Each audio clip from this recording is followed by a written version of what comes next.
JobNimbus doesn't list a simple flat setup fee for most users. The real cost comes from onboarding support, system configuration, and the internal time it takes to build your workflow inside the platform.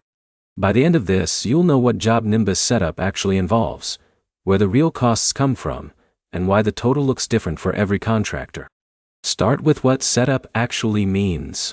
JobNimbus is a CRM and project management tool used in roofing, contracting, and field service businesses.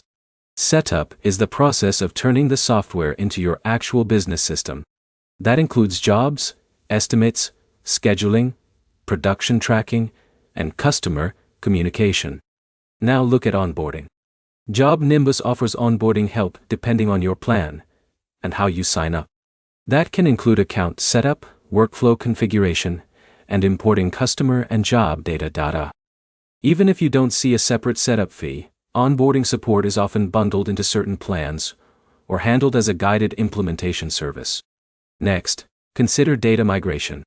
If you're switching from spreadsheets or another CRM, your customers, estimates, and job history need to be moved over.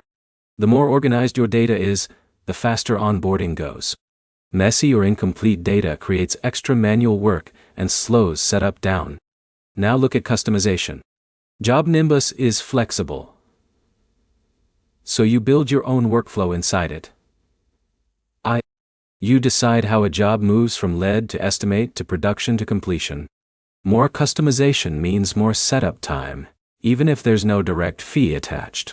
Next, think about training. Office staff, sales reps, and production teams all need to learn how to use the system.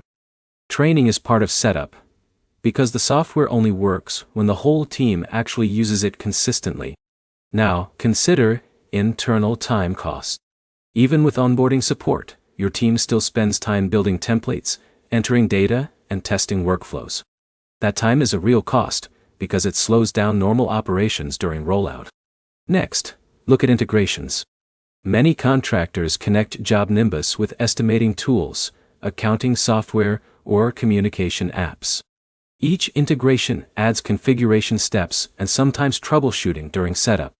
Now understand the real structure. JobNimbus setup cost isn't a fixed number. It depends on three things: whether you use onboarding support, how complex your workflow is, and how much data migration and training your team needs. To sum it up, most of the setup cost comes from configuration time, data cleanup, and whether you choose guided onboarding or handle everything internally. Next step is simple.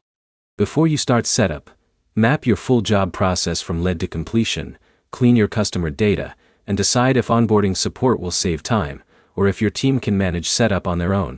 If this helped, like the video, subscribe for more JobNimbus breakdowns, contractor software insights, and simple explanations that make business tools easier to understand.